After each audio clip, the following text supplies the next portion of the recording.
नमस्ते recording club. मैं RC Sandeep आज 48 घंटे के बाद हाजिर हूँ the story of recording club part 310 यानी 310 लेकर के। और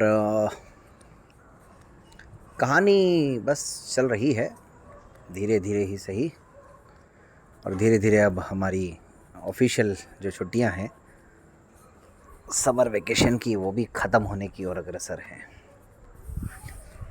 जुलाई आने वाला है और उसी जुलाई 2020 की कहानी मैं सुनाने वाला हूँ। और उसमें भी उस प्रोग्राम की कहानी जिसने रिकॉर्डिंग क्लब पर व्यूअरशिप के नए नए कीर्तिमान स्थापित किए। वो प्रोग्राम जिसने विवाह परिचय सम्मेलन से जुड़े हुए लोगों को भी काफ़ी मदद पहुंचाई। वो प्रोग्राम जो रिकॉर्डिंग क्लब के प्लेटफॉर्म के साथ साथ रेडियो मधुबन के साथ साथ रिकॉर्डिंग क्लब और अन्य रेडियो चैनलों पर भी प्रसारित किया गया।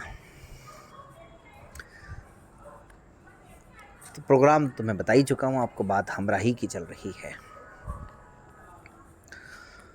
और हमराही के अब तक तकरीबन 70-71 एपिसोड हो चुके हैं पिछले 4 सालों में। काफ़ी कम है। अगर ये वास्तव में सप्ताह का सप्ताह ये प्रोग्राम चलता रहता तो अब तक तकरीबन 200 एपिसोड हो जाने चाहिए थे।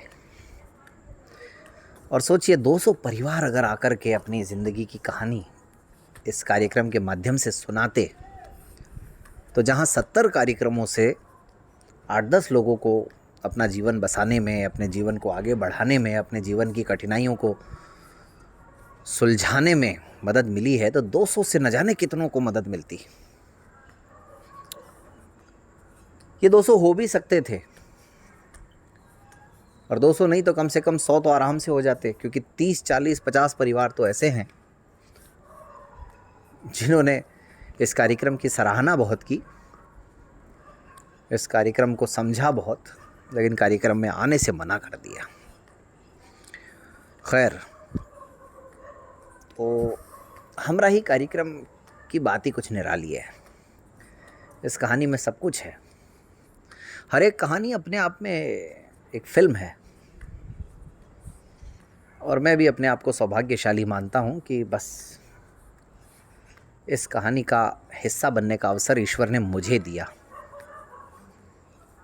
और धन्यवाद कोरोना काल का भी, जिसने इतना समय दे दिया, जो कम से कम 70 कहानियाँ तो हो गई, वरना आज के दौर में तो 7-8 कहानियाँ भी शायद ही हो पाती। इस कार्यक्रम में छोटे से छोटा व्यक्ति, बड़े से बड़ा व्यक्ति,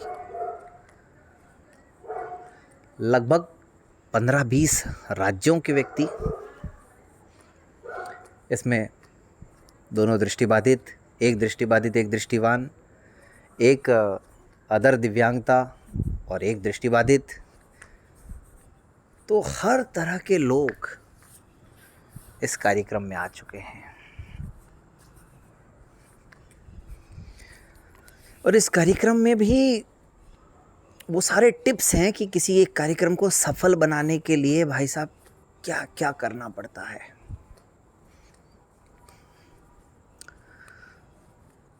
तो चलिए शुरू से ही शुरू करते हैं।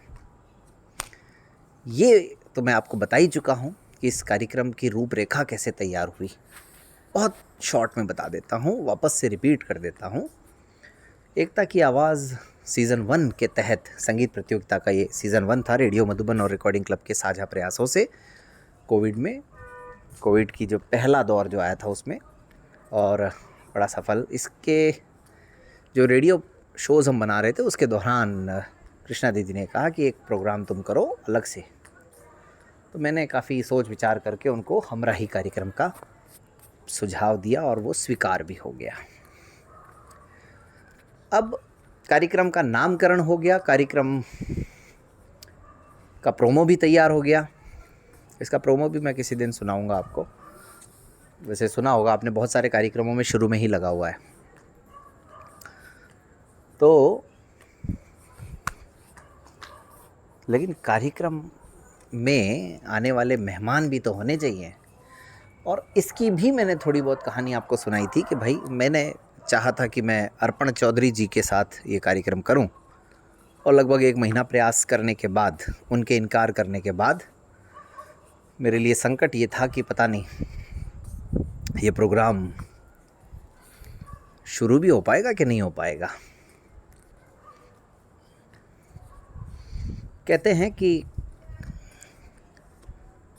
जब आपको सब कुछ करने पर भी कोई रास्ता नहीं मिल रहा हो तो कहते हैं अपने आसपास देखना चाहिए। मैंने भी फिर अपने आसपास देखना शुरू किया। ये बात भी मैं पहले बता चुका हूँ कि कोई भी कार्यक्रम करने के लिए सबसे पहले आत्मविश्वास खुद में भी होना बहुत ज़रूरी है।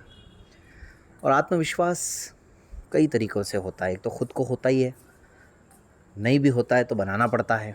दूसरा, अगर आप जिनके साथ कार्यक्रम कर रहे हैं वो ऐसे लोग हों जिनसे आप बहुत अच्छे से परिचित हैं, जिनके सामने आपको सवाल जवाब करने में कोई हिचकिचाहट ना हो, जिनकी कहानी थोड़ी बहुत आप जानते हो, जिनका स्टाइल, जिनका सोचने समझने का तरीका आपको मालूम हो कुछ हद तक, सारा तो किसी को नहीं हो सकता, कुल मिलाकर के जिनके साथ आपकी ट्यूनिंग बहुत अच्छी हो।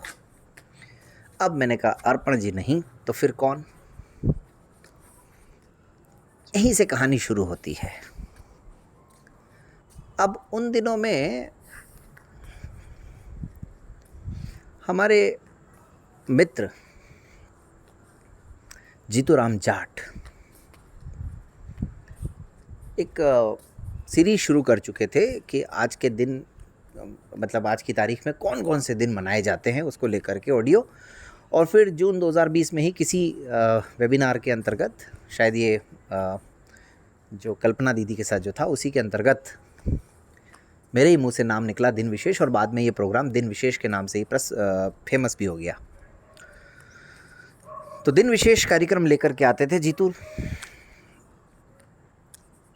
तो एक तो क्राइटेरिया मेरे मन में ये था कि यार कोई ऐसा व्यक्ति हो जो रिकॉर्डिंग क्लब से जुड़ा हुआ हो, तो जीतू भाई जुड़े हुए ही थे। दूसरा क्राइटेरिया ये था कि उनका कुछ योगदान भी रहता हो, तो दिन विशेष का योगदान वो दे ही रहे थे। तीसरा ये कि मेरी ट्यूनिंग उनके साथ अच्छी हो, तो भाई हम दोनों क्लास साथी हैं, इससे बड़ी और ट्यूनिंग क्या हो सकती है। साथ साथ पढ़ाई की, साथ साथ विद्यालय की हर गतिविधि में भाग लिया। हमारे क्रिकेट जीवन की भी शुरुआत लगभग साथ साथ हुई, नौकरी भी हमारी लगभग साथ साथ लगी। और चौथी बात ये थी कि उनसे, उनके परिवार से, उनकी बेटर हाफ से, यानी उनकी पत्नी वगैरह से भी मैं परिचित हूँ, तो ये भी बिल्कुल था। हमारे पुष्कर कन्वेंशन में जीतू भाई अपनी पत्नी के साथ आए थे, तो उनकी वाइफ दीपाली जी से उसी समय परिचय हुआ था। 2015 में उनकी शादी हुई थी और 2017 में फरवरी में ये हमारा कार्यक्रम था। तो ये सारी बातें इस पक्ष में जा रही थी कि भाई प्रयास करना चाहिए कि पहला कार्यक्रम जीतू भाई के साथ हो। लेकिन इतना ही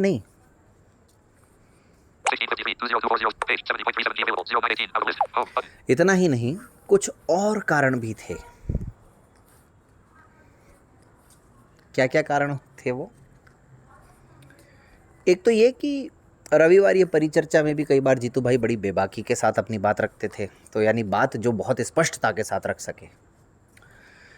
अब बात आती है विवाह से जुड़ा हुआ ये कार्यक्रम था। तो 2019 के आबू कन्वेंशन में आखिरी में जो हमने सत्र रखा था कि सही जीवन साथी कौन हो, या विवाह के बाद में आने वाली, वैवाहिक जीवन में आने वाली चुनौतियाँ, इस तरह का कुछ था। तो उस कार्यक्रम में भी महफिल लूट ले गए थे जीतू भाई। काफ़ी अच्छी अच्छी बातें उन्होंने कही थी और पूरी बेबाकी के साथ कही थी, और ज़्यादा पुरानी बात थी नहीं उस समय, यानी 2020 में 1 ही साल हुआ था उस घटना को।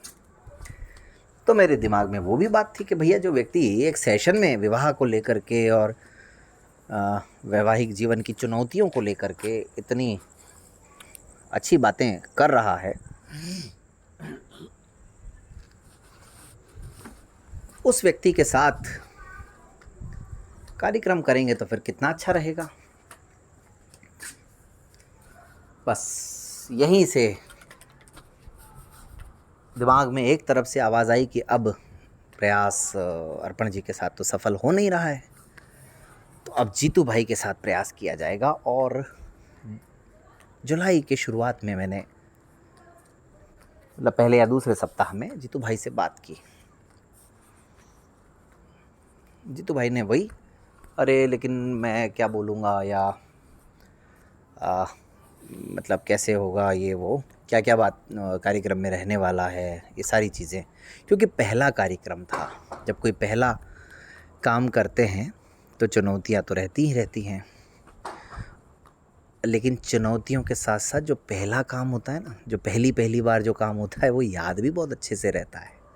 चाहे पहला प्यार हो, चाहे पहला धोखा हो, चाहे पहला किसी काम का प्रयास हो, चाहे पहला कोई कार्यक्रम हो। तो जीतू भाई को जैसे तैसे आखिरकार मैं सफल हो गया समझाने में, तैयार करने में। और हमारा ही कार्यक्रम में एक दिक्कत जो रही है, काफ़ी बार रही है, कि भाई एक को आप तैयार कर लें, दूसरे को कहाँ से लाएंगे। यानी जीतू भाई अपना समय निकाल लें, सब कुछ है, लेकिन उनकी वाइफ को भी तो तैयार होना है, छोटा बच्चा है, या कई जगह ऐसी परिस्थितियाँ आती हैं, घर के काम काज होते हैं, कई जगह जॉइंट फैमिली होती है, कई जगह अपनी बात को कहने में दिक्कत हो सकती है।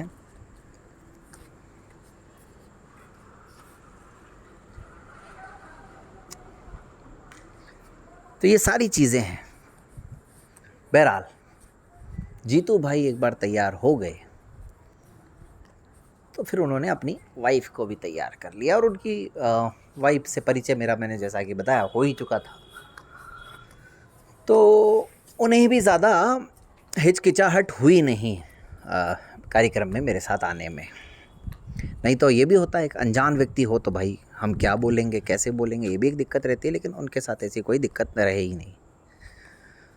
और मैं 2017 और 2019 में उनको अच्छे से मिल भी चुका था, इसलिए वो भी कोई इशू था नहीं। बहरहाल आखिरकार इन सब परिस्थितियों के बाद जीतू भाई तैयार हुए कार्यक्रम में आने के लिए, और फिर मैं आपको अब सुनाऊंगा कि किन परिस्थितियों में रिकॉर्डिंग हुई, कैसे रिकॉर्डिंग हुई, और ये कार्यक्रम का अनुभव कैसा रहा। और सबसे बड़ी बात कि क्या पहले ही कार्यक्रम से हमने रिकॉर्डिंग क्लब यूट्यूब चैनल पर अपलोड करना शुरू कर दिया था या नहीं, ये भी तो प्रश्न बनता है एक। तो अब इन सभी प्रश्नों के लिए इंतज़ार कीजिए, बहुत थोड़ा सा इंतज़ार। आज के लिए बस इतना ही। आज तो अब अनुमति दीजिए मुझे, आज थोड़ी हवा भी कम चल रही है, गर्मी भी ज़्यादा है आज तो। अब मैं भी कोशिश करता हूँ कि सुबह के उठ करके ताज़गी में अगली कहानी रिकॉर्ड करूँ और आप सबको सुनाऊँ। तब तक आप लोग अपना ख्याल रखिए, रिकॉर्डिंग क्लब यूट्यूब चैनल को सुनते रहिए। बहुत बहुत धन्यवाद।